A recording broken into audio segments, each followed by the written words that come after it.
Hello everybody, welcome back to Samatza on bass. Today we're reviewing Ernie Ball Music Man Stingray 4H bass, which is the single pickup version of the bass. There is another version with two humbuckers. This has the 3-band preamp. It has an ash body, a maple neck and a maple fretboard. The back of the neck is finished with gunstock oil and wax, which has a really nice smooth feel. The paintwork on it is very nice, very even. These are made in St. Louis Obispo in California, as they have been for a long time. The 6-bolt neck plate, which keeps everything nice and stable. It's got a 9-volt battery compartment in the back here, and as I said, it's got the 3-band preamp, and it's got the bridge without the mutes. So there are other models that have the little rubber mutes with the thumb wheels that you can bring up against the strings to mute the strings. So as a basic sort of workhorse Stingray, this does a really good job of it. There are, as I said, other models like the classics, I think, that have the string mutes, and if that's what you want, you should look at those. But for most things, like for my uses, this is more than enough. So, made famous by players, like Lewis Johnson, Tony Levin, and lots of others. They made their way onto hit records very quickly because they have the sort of punchy sound that you get from a precision bass, but they got that sort of growl and snap of a jazz bass. So a lot of people look at it and say it's one pickup, so it'll be a one-trick pony, but that's not strictly true. With the 3-band EQ, you can get a lot of tones out of this. So let's have a listen to it with the preamp just set flat.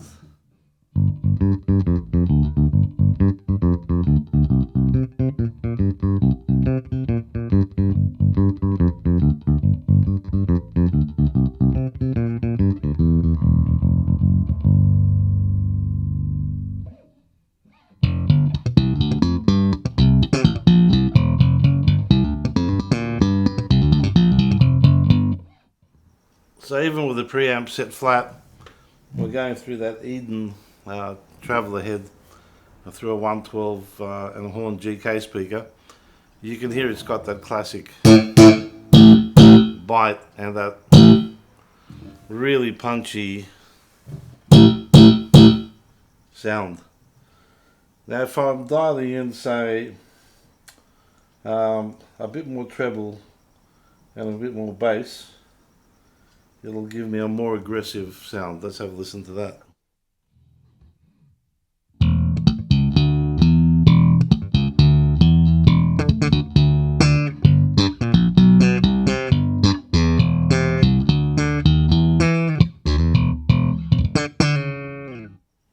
So now you can really hear the thump and the bite of the top end of the pickup. And these pickups, the dual coils, humbuckers, they're wired in parallel, and the parallel wiring gives it that brightness in the sound, that top end. So it's got a really good range. Now, for a lot of things that I do, that sound might be a little too bright, too percussive. So if we roll back the treble and roll up some mids, along with that little bit of bass boost, we get a much smoother, rounder tone. Let's have a listen to that.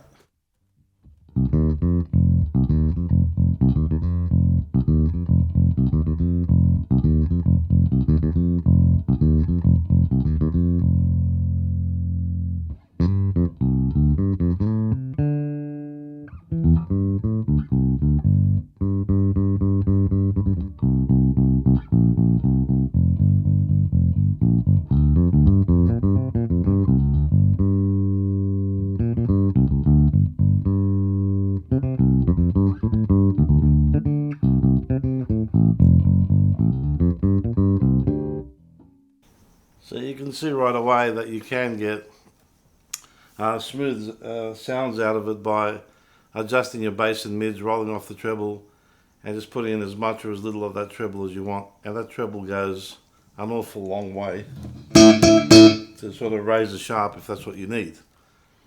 The beauty of these basses is that they cut through anything.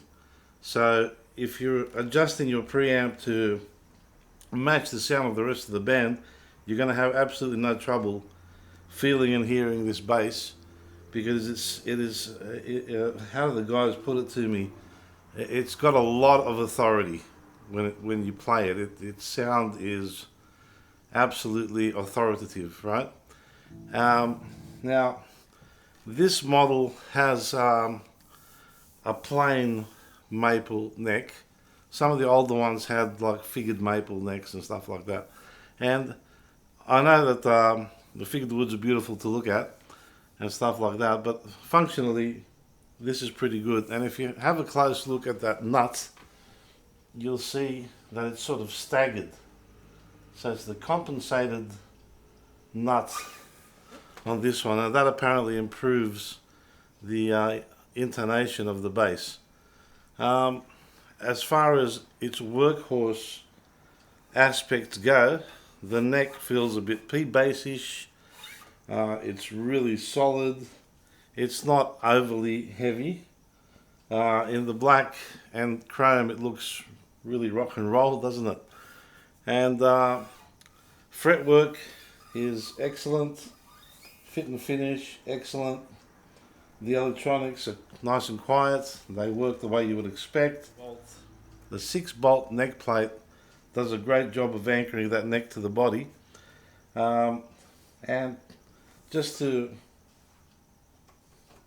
make a point, I've got the 1990, this is a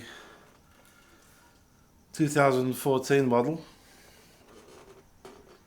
This one is the anniversary model made in 1996.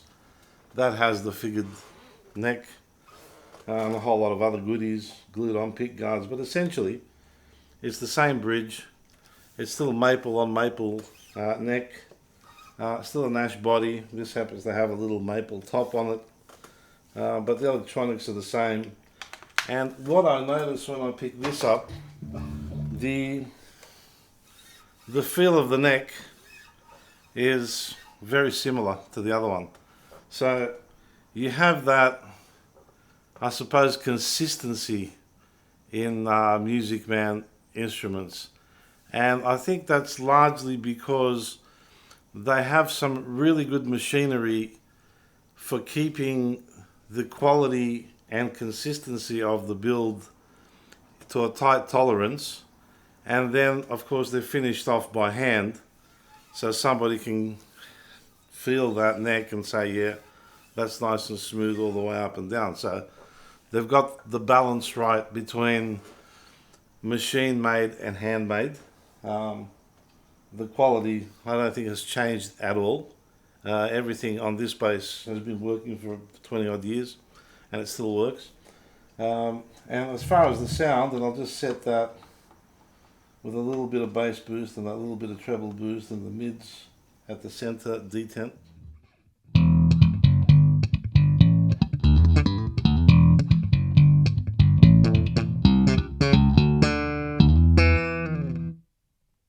So you can hear that the sound is remarkably similar to the 2014. So if you're looking at them as almost 20 years apart, that's pretty good consistency and actually the feel and the sound.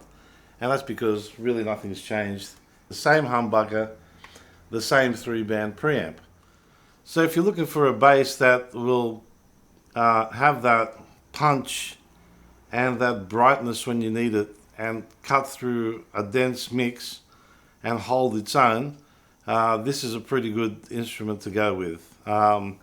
Balanced on the strap, it's quite good. The 3+1 headstock helps there because it makes it a little bit shorter, so you get better balance. The compensated nut, I've got no way of measuring what that does, but I can tell you that it plays in tune. Very easy to set up. The other thing I really like about Music Man basses, that truss rod wheel right there. You can put anything into that hole that'll fit and make a quick truss rod adjustment. There's no cover to remove, no Allen keys to put in and try and find it. It's just really simple, and I'm surprised that a lot of other makers don't adopt that feature because it is brilliant. Aside from that, it's a great looking bass, it's a great playing bass, and I'm really going to enjoy playing this one out. As ever, thank you very much for spending this time with me. I hope you found the review of this Stingray 4H informative. Keep playing bass, keep making music, keep well, and we'll see you at the next video.